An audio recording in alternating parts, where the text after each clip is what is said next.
Are you ready to become a change maker? Our 48-week postgraduate program in public policy or the PGP may be just the thing for you. This hybrid program is designed to give you both the theoretical foundation and hands-on experience needed to excel in policy making. With a mix of expert-led webinars, in-person workshops, and policy simulation exercises, you'll gain real-world skills along with personalized mentorship. Through our policy programs, we connect good people to good ideas and good networks. Apply now at the link in the description to make an impact.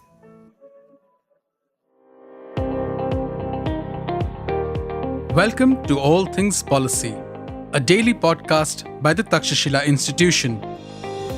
We are a bunch of policy nerds based in Bengaluru, and we like bringing fresh perspectives to Indian affairs and Indian perspectives to global affairs. So grab a cup of coffee, sit back, and join us for today's chat. Hi, I'm Sarthak and I welcome you to All Things Policy. In US President Donald Trump's second term, US-India trade relations have entered a phase of intensified negotiations and strategic recalibration. Trump has been calling India a tariff king for a while now. On the so-called Liberation Day, the Trump administration imposed a 26% reciprocal tariff on Indian goods. News sources point out that India has proposed tariff reductions on select US products. Some reports say India has offered to lower or eliminate tariffs on approximately 55% of US imports. As we record this, both nations seem to be in an advanced stage to conclude a trade deal. In this episode, we'll discuss how Trump's second term is shaping one of the world's most consequential economic relationships. Joining me for this episode is my colleague, international trade expert, economics professor Anupam Manur. Hey Anupam, welcome to All Things Policy. Hey Sarthak, I don't know who the international trade expert is, but I can try to provide some answers. We can safely assume it is you. So in the last 100 days, since Trump has returned to presidency, a few key trade-related concepts development have dominated the news cycle. What we'll do is we'll unpack some of these things and explore the possible contours of a future trade deal. But before that, Anupam, what do you think? Do the current trade policies of India and the trade policies of US reflect the national priorities? And in fact, should countries even have trade policies? Now, I'll just give my thoughts on this. How do I view India's trade policies and whether it is in sync with the national priorities, and maybe after that you can. For me, one of the most important thing for India right now is to create jobs, increase its maybe labor productivity. And for all these things, India needs to bolster its manufacturing. And again, if you are bolstering your manufacturing sector, if you are increasing manufacturing production, you also have to find out ways by which you can basically, you have to find out markets beyond your domestic boundaries. You have to have global markets. It is herein that US comes into the picture. It has a massive purchasing power. It will play a significant role. However, if you look at the last last two administrations, US president administrations, and in fact before that, India's trade policies have typically been protectionist. Generally, they will shield domestic manufacturers from competition, as a result of which innovation lacks. And because of protectionism, you have these high tariffs, the input cost increases, and your products are not as competitive. So India's trade policies and national priorities do not seem to be in the same direction. They do not seem to be aligned. When it comes to US, if you look at the last two presidential administrations, right, Trump as well as Biden, the first Trump's presidency, it was also characterized by strong protectionist stance. The idea was to reduce trade deficits and again revitalize American manufacturing. And Trump administration imposed different kind of tariffs on Chinese imports, on steel, aluminum, and then there was also retaliation. Biden also continued with most of these policies, and he also initiated different industrial policy measures, different kind of subsidies in the form of Inflation Reduction Act or Chips and Science Act. But job gains when it comes to manufacturing has been limited, costs for consumers have increased, and again the alliances have strained. So I'm not sure whether their policies, the US policies, are also in sync with their national priorities. Yeah, you're absolutely right. I think you've got it spot on. In both, I think both countries, their fundamental kind of challenge is to create jobs. In the US, it's slightly different. Of course, they don't have like a massive unemployment problem, but they do have stagnating wages. Productivity is not increasing nearly at a pace that is, in general in sync with the US economy. And there's a whole bunch of these problems, right? So for them, again, getting back to that kind of manufacturing base is important.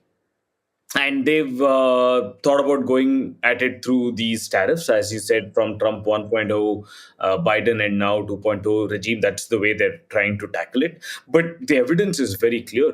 By now, you should have learned, at least from the first regime, what they did and how it did not work. In fact, if I'm not mistaken, there was a net loss in jobs, manufacturing jobs in the US after the first round of tariffs. So to think that somehow this time will be different again is quite optimistic and foolhardy, perhaps. For India, it's a slightly different ballgame. Again, yes, it's not about productivity and the thing that comes slightly later on. Of course, our labor productivity is weak, but we've realized that we need to be creating, 20 million jobs per year and so on. We're creating nowhere near that. We've realized that you can't create that kind of jobs through either agriculture or services, and therefore industry is extremely important. Manufacturing industry is extremely important, and right there you can't manufacture for the country and the world without having a liberal trade policy. I think that is for sure, right? So you need to export to the world.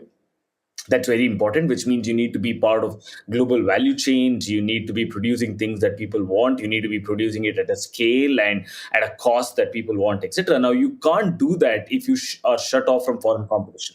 You can't do that if you are shut off from foreign inputs.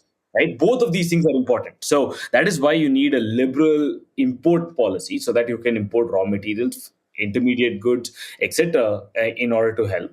And then you also need to have competition such that both domestic and foreign manufacturers can come here, set up shop, and export to the world. Now we are okay. We have opened up our economy for investment. We want more investment. But how can you expect a foreign company to invest here if you're saying you can't get the best raw materials and inputs from the rest of the world? Right? It doesn't make sense. Nobody will invest here. So if you truly want investment in India and for companies in India to manufacture for the world, you need to have a liberal trade policy. And we don't seem to have that, right? So I think it's slightly misguided. The goals are set, but the means of achieving it is unfortunately the wrong way, right? As in, I don't think they've truly realized it. I mean, and they should have, because if there is one thing where there is a wealth of evidence from not just India, but from pretty much every country in the world, it tells you that when you have a restrictive trade policy, you're not going to do well economically, or in terms of creating jobs, or in terms of manufacturing or exporting to the world. So that's really the first part of it, right? The second part of it is about agriculture itself and what do we want to achieve through this. Now, there might be situations in which there is a trade-off between the two sectors, as in we are giving up sometimes a good trade deal which gives us, let's say, better manufacturing ability, which helps us to export more manufacturing products, etc. But in return we might have to give up on agriculture, right, which we're not willing to do so. If you look at India's trade policies, by and large, it is extremely reticent to open up and liberalize the agricultural sector, and we're willing to give up on benefits that can accrue to the rest of the economy, for that, right? So you can clearly see how this plays out because we don't want to, for example, import rice or wheat or some other agricultural product. We say no to trade deals. In fact, India and the EU have been having the greatest kind of back and forth on just this, on dairy and agricultural products. But imagine what we're giving up instead of it is the access to the EU markets, right? And that is quite a big deal. So, in just that terms, I think we should be slightly more aware of what is it that we're trying to protect and what is it that we're giving up. Because even on agricultural side, yes, we might be protecting supposedly the agricultural sector, but it's not helping in actual creation of jobs. We know that. So there might be around 250 odd million people in agriculture, but that 250 million is doing the work of maybe 100 million or 50 million, right? We know that, four people are literally doing the job of one person in India, right? So that is something we've got to look at. So, since we're discussing about trade policies and national priority, see, one thing that comes to my mind is should countries even have a trade policy, given that trading happens between individuals, between firms? Why should the countries even be prioritizing that? And if that is the case, if countries are involved in trade, then what should be the components? What should be the objectives? Now, the way I think of it, as of currently, you have multiple restrictions, massive restrictions. If you are having trade policies, the idea is to reduce those restrictions. What are your thoughts? Oh, well, this is a very tough question because the libertarian in me would say that we don't need any kind of trade policy, right? People trade, as you said, not countries. Governments don't trade, but people trade. And so, therefore, they should be allowed to trade however and whatever they want. Similarly, like how you do domestic trade. So, there's no trade policy between what a Karnataka resident buys from an Assamese resident, right? So there's nothing that governs kind of rules of trade within, and so the extremist in me would say there's no need for rules of trade and engagement with the rest of the world. But we know that that is a slightly kind of an impractical, perhaps, position to take. A much more practical sense would be that, yeah, you can have a trade policy, but you should restrict it to extremely narrow kind of bounds, right? So what is it that we should be thinking of? One, as much as I don't like it, I don't think any country is going to give up on the opportunity to put some kind of tariffs. So fine, you can have like a low base level of tariffs, which is, I would say the average tariff rate has to be something like 3 to 4%, right? Or 5% at best, not currently India's, which is nearing 13, 11, 15% average tariff rates. So you could have an extremely low rate of tariffs, and this is just like your standard kind of a low tax rate, right? But one of the more important things is that whatever your tariff rate, that has to be steady, that has to be uniform. You can't have like 100 exceptions, where you say, okay, there are tariffs on steel water bottles, but not plastic water bottles. You have, all of those kinds of weird restrictions, I think would only make it much more prone to rent seeking, right? So you have to, but I would say, if you have to have trade policy, use it only for determining what is of national security importance and say, that kind of sensitive sector, right? So you can say, okay, for example, you would have a trade and investment policy on let's say 5G infrastructure. You might have a trade policy to do with certain whatever defense equipment and so on. So I think that is completely understandable, but on all other things, have a stable, constant kind of trade policy. You might want to also have a trade policy for some of the more egregious behaviors. So, for example, if there is known instance of dumping, then you have that even within WTO rules. For example, there's provisions for anti-dumping duty, etc. So you have a trade policy which says, okay, we're going to restrict dumping. We're going to prevent or put a countervailing duty on dumping, right? So if, for example, China is giving 20% subsidy for its exports, so therefore there's a difference in prices between, okay, let me also take this opportunity, right? I think we speak about dumping all the time, but I don't think people really know what dumping is. So for those of you who know, you can just skip the next 30 seconds or so. But for others, I'm going to briefly explain what dumping is. Dumping is a situation where a manufacturer or a company would charge more for in the domestic market and charge less for the export market. And that charging less for the export market happens either because you're cross subsidizing, so you're charging more for your domestic domestic consumers and then cross subsidizing it, or it's getting subsidized by by governments, right? So that is what dumping is. And so if it is being subsidized by the government, so if Chinese government gives 20% subsidy, you can put a 20% countervailing duty, right? But even there, I would say use caution. For example, if for whatever reason the Chinese government wants to subsidize the Indian vegetable vendor for buying his new mobile phone, I would say go for it. Fantastic. Accept the subsidy, accept the gift, say thank you, right? Why not, right? So these are, that's just the idea. I mean, you, of course, you got to balance it with a whole bunch of things, but I'm saying don't be scared of taking subsidies. Why not, right? If it's free money. Where final bit where you would have some form of trade policy is to have standards. Yeah, you don't want to import things which can potentially poison your, let's say, your consumers, right? You don't want to import things which are dangerous and so on. So you have the base level kind of standards on the thing. Final bit. Where would you have a trade policy? I would say use the trade policy for actually promoting trade, not for restricting. Unfortunately, most of trade policy in the world is about restricting trade and not for promoting trade. I would say do the other way around, right? Use trade policy to have as many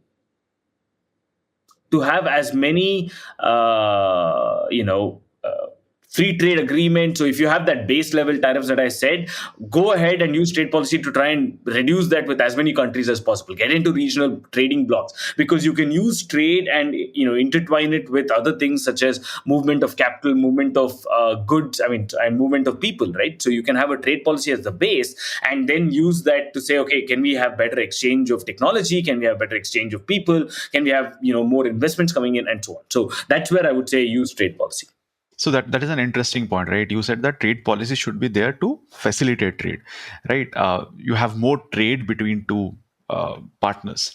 Now, but if you look at the news cycle over the last few months or so, the priority of Trump administration, it has been to address trade deficits, trade imbalance. Right. So that is the priority. It's not necessarily to bolster or increase trade. So it seems that there are a lot of asymmetries, structural asymmetries in India-US trade. The question is it okay to have these kind of asymmetries? Is it okay to have these imbalances?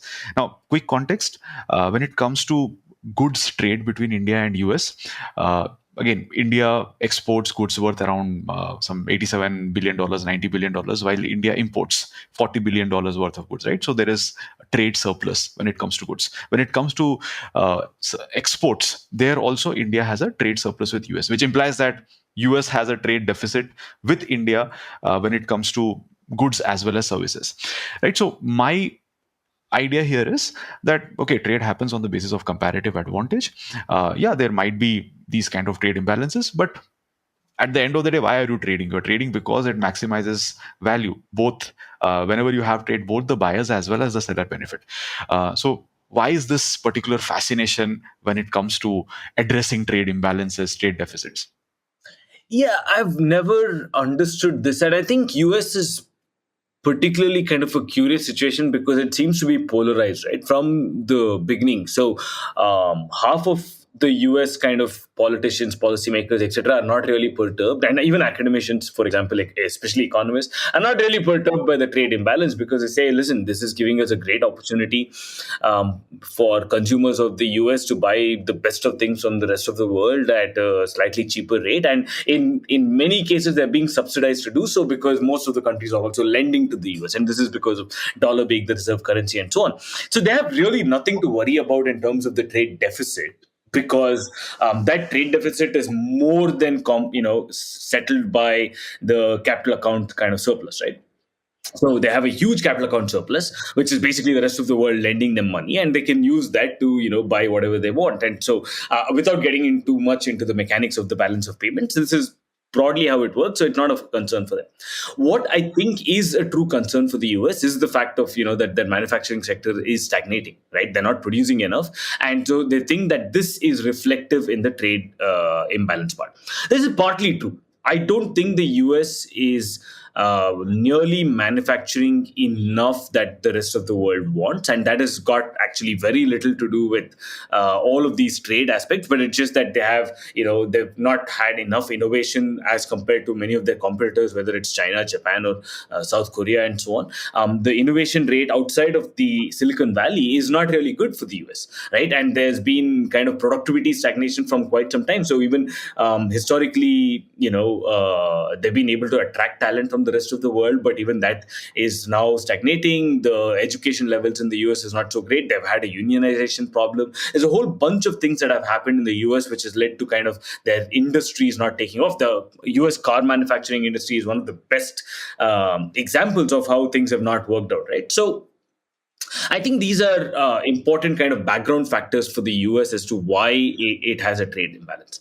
But one part of it, I think, where, and I can't believe I'm saying this, where Trump is not far off the mark, is that yes, many countries have a far stricter trade policy with regard to American goods than what America has with the rest of them. So, for example, there is a kind of, in as far as it matters, I think there is a difference in the tariffs that the rest of the world charges for the US and what US charges to the rest of the world, right? And so, I think at some point, they've realized that they want to correct it, and that's why you're seeing this extreme form. But they, ideally, they should have been negotiating for lower tariff rates from the very beginning. India, for example, between India and the US, since that's of concern here, there is a very clear kind of difference, right? So I think the average weighted tariffs on from India and the US, I keep getting two numbers. One is 11% and one is 17%. You take what you will. But what the US charges on India is about 3.3%, right? So in any case, there's a difference of about between 8 and nearly 14% difference in the average tariffs that India charges on the US than what US charges on India, which is clearly higher, right? Which is clearly higher. And I think this has aggrieved the American producers and policymakers. And, for example, in certain sectors, the American exporters face an extremely high tariff differentials, right? In food and processed food, it's as high as 33%. The difference is as high as 33%. Automobiles, it's 23%. Some of these gems and jewelries and so on is about 13%, chemicals is 9%, and so on. Even within the agricultural sector, which is generally one of the highest, you have ridiculous things on alcohol and wines. The differential is 122%, Sarthak, right? And dairy products is 38%, fish and other allied kind of seafood is about 28%, and so on. So these are clearly extremely high, right? So industry there is suffering as in, okay, they're not able to export as much, not because of comparative advantage, because of the differential in tariffs. Yeah, so that much we have to agree, because yes, it's easy to kind of brush this whole thing off as Trump being a madman, and by and large it would be true, but there is at least an element of truth that there is a tariff differential between US and many countries, including India. See, it makes sense, the second part, right? It is understandable that there is tariff differences and they're demanding for that. But the first thing that you mentioned, right, that they have not been able to do enough manufacturing. And so why should manufacturing be treated as a gold standard? Like if, let's say, a particular economy is actually doing good when it comes to services and they are excelling in that, and do they really need to bother about manufacturing? I mean, they have maybe transitioned from manufacturing to services. I think this is as I said, it's a jobs problem. It's not really a GDP growth problem. Services can give you as much, if not more, in terms of GDP growth. But manufacturing can give you the jobs that services cannot. There's only so many services jobs that you can create, whereas a factory floor, a large factory can easily employ 1,000 people. There's not enough, cooks and chefs and barbers, etc., that can take up these many jobs. Right. So I think that's one of the key reasons why manufacturing is still something that is sought after. But secondly, I think it's also a domestic political economy problem. So like agriculture in India, there's a certain section of the population which does the blue collar jobs, right, where on the factory floor, and that is all politically sensitive kind of areas, right? So your high end services can be in Silicon Valley and in whatever San Jose in the US, but a lot of the manufacturing jobs might be in Midwest and so on. So I think that kind of political economy thing plays out as well. Okay, makes sense. Another thing that has always been in the headlines, right, is the sovereignty part, is the national security interest, and all those things. So again, the quick question here is: does trade erodes sovereignty, or it reinforces sovereignty? What is the role of trade here in the erosion or reinforcement of sovereignty? Quick context. so again, US has initiated different investigations, Section 232 investigations, to investigate, to find out if imports of critical goods, for instance, in pharmaceutical sectors or semiconductor sectors, they are harming the security, national security, right? So these kind of investigations have been initiated. So again, what happens? What is the role of trade here? Now, there are two ways to think about it, right? When you have more trade, it leads to higher economic growth. It will lead to higher national incomes. It helps in expanding your markets, which implies that you have more leverage points, right? You are now trading with different players in different parts of the world, so your leverage is also increasing. It increases your state capacity as well. It reduces dependence on aid. And again, in different kinds of international forums, you will have a greater say maybe. So when you are trading more, or you're able to trade more, you can have the capacity to act independently. So I would say trade actually improves your capacity to act sovereignly.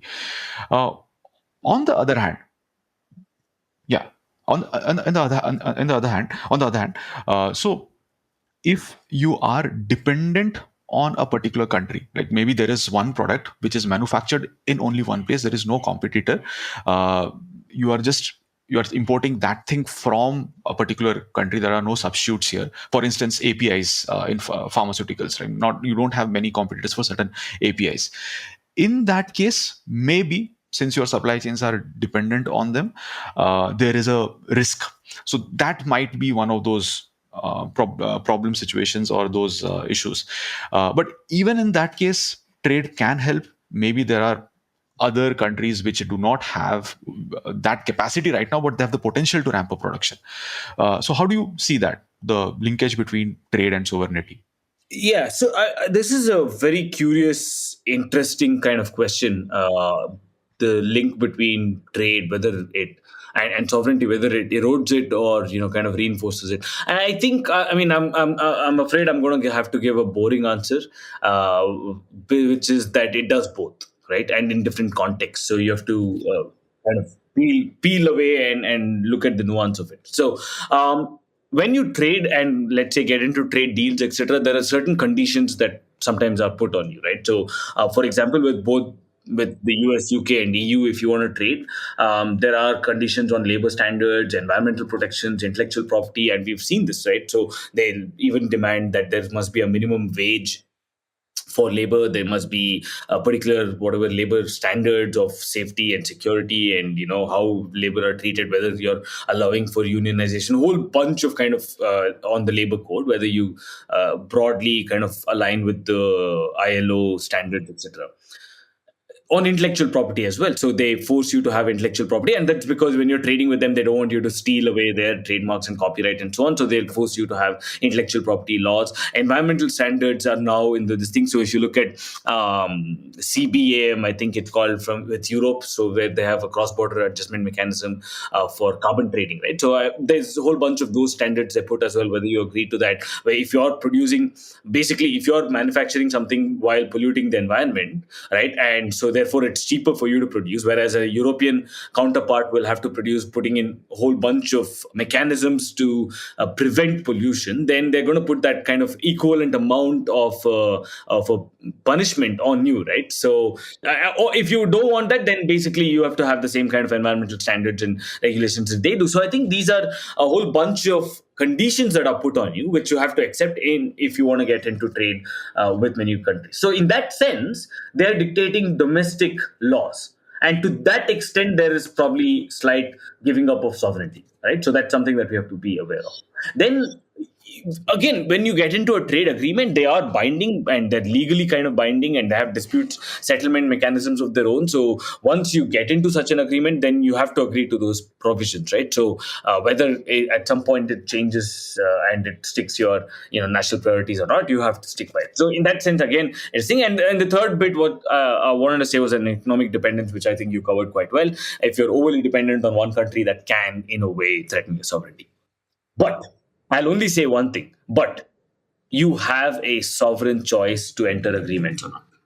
And for me, that's the most important thing. So once you agree, then of course, I mean, you might have conditions, etc., but you have voluntarily agreed to trade. Nobody is stealing from you. Nobody. This is not East India Company where you're forced to trade, right? So then it's fine. And again, this is really not very different from what we understand. I mean, if I'm working for the Takshashila Institution and they tell me, sorry, you have to wear pants to work, I can't say this is threatening my individual agency, right? I am giving that up. It's okay. I'm getting a salary in return, and I'm giving them services and they're paying me for it. So it's really not very different from that. But I'm entering into that legally, right? Takshila has not kidnapped me. Last I checked, they have not Yeah. held a gun to my head and make me work there. So it's okay. Yeah, thanks for this. Yeah, I'm pretty sure they have not held a gun against your head. Another thing that keeps on, I mean, that Trump keeps on talking about is having fair trade, right? And in fact, last 4 days back, I think he was saying there should be a fair trade deal with China. And some of the points that you mentioned, environmental standards and all those things, labor standards, this connects with my next question, next observation. What does fairness imply when it comes to trade, right? So I would assume fairness implies that there should be some amount of transparency. If you have entered into some contract, right, you should fulfill your contractual obligations. Don't try to flee someone. There should be similar kind of conditions on both sides. For instance, dumping might be one of those things which will not fall under this particular criteria. Apart from that, countries should be providing equal access to markets. There should be ethical standards. And also, many of these things, right, if there is a violation of this, there will be repercussions, right? Next time I will not enter into a trade with you, or maybe other players will not enter into trade with you, right? So classic information asymmetry thing. If there is information asymmetry, the market will also not be the most optimum. So am I missing something here? What other components should be part of this fair trade? Yeah, I think you've got it right. It's about creating a level playing field in the trading things, right? So, for example, and again, this is where maybe Trump is not entirely off, which is to say, as I said, there is a tariff differential, right? So that's the fairness. The first and foremost is that why, I mean, the US would feel, and not too wrongly, that, why is it that I'm charging you 3% where you're charging me 10%? That's not fair, right? So they'd say, okay, so we have to correct that. So that, I think, is the first bit. See, the way they went about it and created this thing, made this entire thing into a joke, right? I mean, of course. And the diagnosis of the problem, a whole bunch of this is extremely problematic. But I don't think we can look away from the fact that there is a tariff differential between US and the rest. Of course, they've massively benefited from it. I think that's also something that they don't get. By keeping tariffs low, their own consumers have benefited greatly from this, right? Because it's not only are they getting the money from the rest of the world, as I said, through governments buying bonds, but they're also getting goods at a much cheaper rate. And China has been subsidizing it by not paying its own workers well, and then sending those cheap products to US. I mean, why? I don't know why they're complaining, but nonetheless, the only objective truth in all of this is the fact that there is a tariff differential, and I think part of this fair trade means that we have to eliminate the tariff differential between the US and the rest of and many other countries, right? So I think that's one, and then secondly, non-tariff barriers is something that they imply on, and I think. But just on this, the US also employs a lot of non-tariff barriers. Exactly. And they also give subsidies to their agriculture sector and all those things, right? Exactly. So the level playing field is on this bit, right? So what kind of domestic subsidies do you give, and does that create a kind of unfair advantage? And then things on, whether it is regulatory hurdles, whether it's about standards, etc. And I think that they're saying that the rest of the country. But I definitely think that the US employs as many non-tariff barriers as any other country. So that's not. And when it comes to these regulatory barriers, again, I don't know whether I should include it as fair trade, because these regulatory barriers are also applicable for Indian firms. I mean, doing business in India is as difficult for Indian firms maybe as for maybe American firms, unless it is targeted towards American businesses. Yes. Yeah, so I think so. I mean, there are certain times where we have specifically targeted US firms.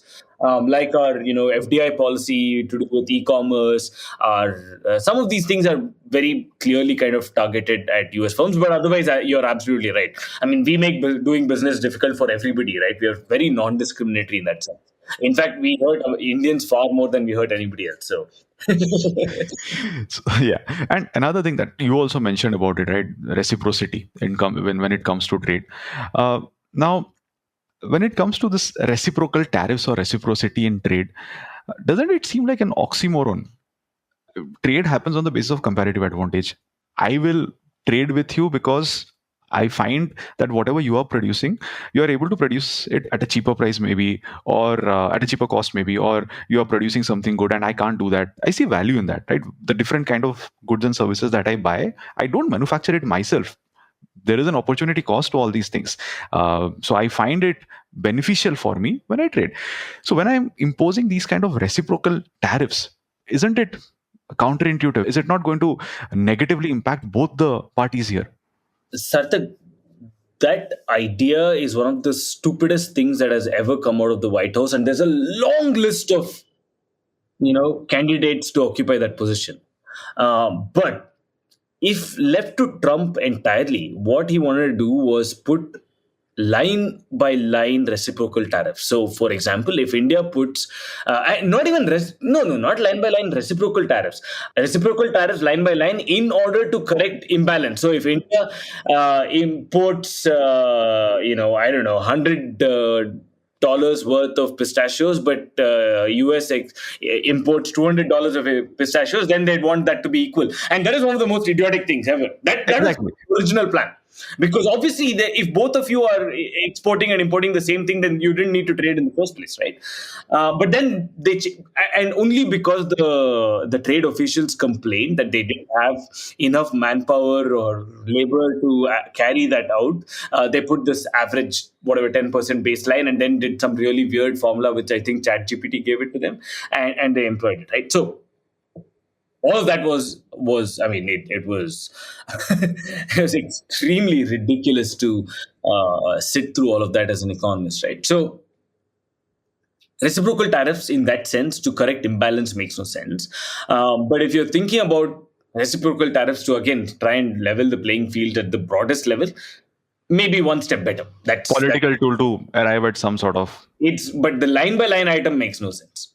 Yeah, and again, once they have imposed these implemented, they announced all these reciprocal tariffs, right? Different countries have responded differently. For instance, China, Canada, EU, again, they responded differently, and India has been responding differently to that, right? So for instance, India has announced that it might not announced, so to say, that they are going to reduce the tariffs on many of these items. So what explains the approach that has been taken by EU, China, and Canada, and Australia as well, and why is it different from why has India taken a different stand? What I think is maybe already we have very high tariffs, and somewhere there was this consensus that maybe we should reduce these tariffs. In typical scenarios, it would have been difficult because of the political economy to reduce these tariffs. Now you have one excuse or one leverage to reduce these tariffs. So this helps us navigate that political economic constraints. On top of that, another challenge can be that India does not have many other points of negotiation, while maybe other these China or EU, they have other places where they can also pull the lever. So, and maybe they can possibly afford a hit, which India can't. Yeah. I mean, so I don't think we can truly look at and scrutinize the motivation of every single country, but yes, they have taken different approaches. China has gone out on an all-out kind of trade war. EU is a bit more restrained. They've put reciprocal tariffs on a few things, but not all. And I think all of this has got to do with their kind of residual relationship status with the US, what's happening and so on, right? So there's a lot of geopolitics and geoeconomics involved, which I don't think we can go to. Australia was one of the more interesting ones, saying, you guys do whatever we want. We are not putting any reciprocal tariffs because we care about this thing, which for me was the best approach, but nonetheless. India has taken an extremely prudent and clever approach, if you ask me, in all of this, right? They have not said anything publicly. They have not neither put reciprocal tariffs, nor have they, just completely kowtowed to the US. But I think they're clear in the sense that they want to see a trade deal done with the US. I'm glad that they're saying so, because US is still an extremely important market. It's one of our largest trading partners. That's one of the only major trading partners with whom we have a positive kind of trade surplus. So all of these things matter to India, right? That 50 odd billion dollars is important, and I think we plan to increase it to, I mean, overall trade volume at least to 500 billion, of which, okay, again, if you have a trade surplus, it's going to be great, right?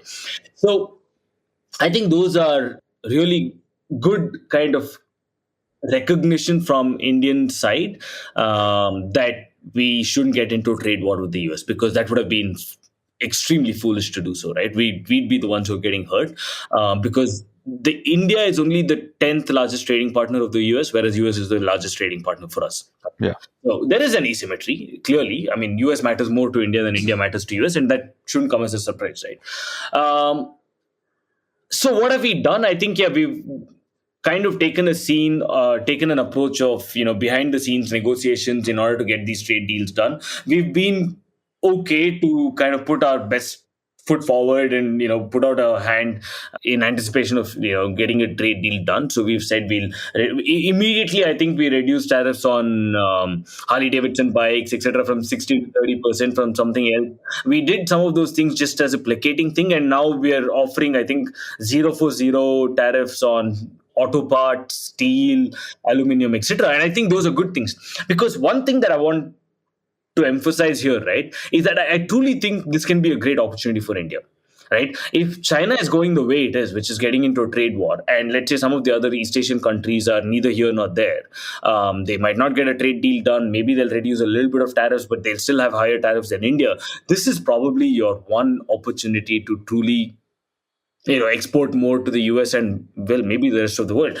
In return, if we import more from the US, again, that's not bad. The US is our supposedly long-term ally with whom we want to buy, defense equipment and so on. It's okay to buy, Californian pistachios as well from them, right? So in all of this, I think it's quite sensible. It only depends on how quickly can you kind of seal the deal with them and get into an agreement. I'm glad, by the way, on the other front, the fact that we got a trade deal done with the UK simultaneously is amazing news, because that also shows that now, we are not entirely dependent on the US. And I had said this in one of my pieces, saying that getting a trade deal done with the EU or UK would send a very strong kind of message and will give you a leveraging tool. And I think we've done exactly that, which is fantastic for me, right? So, for a change, I'm not being very critical of the Indian government. Yeah. So again, different reports are suggesting that we will be concluding the deal in the next few days or weeks. Maybe we're almost at a very advanced stage. Apart from any of these measures, apart of the measures that you discussed, right, or anything else that you would want to see in the deal? No, I mean, I think, from the Indian side, I think it's time to let go on the highly protectionist stance on agriculture. I think it's okay to open it up, at least with one country, and say, okay, we'll see how it works before doing it for the rest of the world, right? It'll be a good indicator of the effects that it might have, and we can study it. I don't think suddenly we're going to lose the incomes of all Indian farmers, etc. It's fine. So you can even start with a few items and then see where that goes, right? Maybe the way I see it, I think this is a good opportunity for India to also modernize its agriculture and agricultural sector.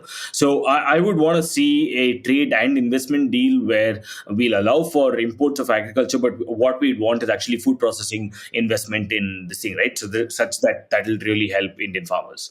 So some of these things I think would be interesting to see. It'd be curious to see where we go with, India's, as I said, the non-tariff and regulatory challenges. So the US themselves have a lot of such problems with India. So as I said, it's both way, right? This is a two-way street. They have extremely tough regulatory standards on, let's say, food and pharmaceutical imports from India, right? So is there some deal that we can do which will help Indian pharmaceutical products to reach American shores slightly easier? And in the meantime, the same thing we should do. For example, we should reverse those price caps on stents and knee and hip replacement, etc., because a lot of that comes from Abbott, Johnson & Johnson, all American companies, right? So that should again help ease the trade flow. Final bit, I think we should push for is easier H-1B standards. So movement of people is important. Yeah, correct. So apart from that, right? So in case of India, right, you might face some sort of political economic constraints. Shouldn't we also be figuring out ways to address this? One of the reason why India tries to have a lot of tariffs is because of the political economy. There are you forget the consumers, but you prioritize those few domestic producers who are not very competitive. And one of the reason why they are not competitive is because the ease of doing business is not great in India. So shouldn't it also be this particular trade agreement shouldn't it also be a catalyst for initiating different kind of reforms, land, labor, all these factor market reforms in the country? I mean, that would be the ideal, ideal kind of outcome if we are able to bring along domestic reform. So, as I said, if, for example, many of our Southeast Asian economies who are like competitors of India still face higher tariffs than India will, and if this remains for a protracted period of time, there will be manufacturers right now who are in China and Vietnam and so on who will be looking at alternative things. But India is still not attractive enough, despite, let's say, a tariff differential, because of our terrible labor laws and land laws, all of those things that I've been maybe speaking about for the last 10 years in 100 other podcasts, right? So I won't get into all of that. But if we get some of those things correctly, it will offer an opportunity for India, right? So one of it is also how do you use agricultural land for industry, whole bunch of reforms. On purely the agricultural side as well, the political economy, yes, I know it's a problem, but at some point, you'd have to co-opt well the farmers and people involved in it and show that it's not going to be a big hit for them, right?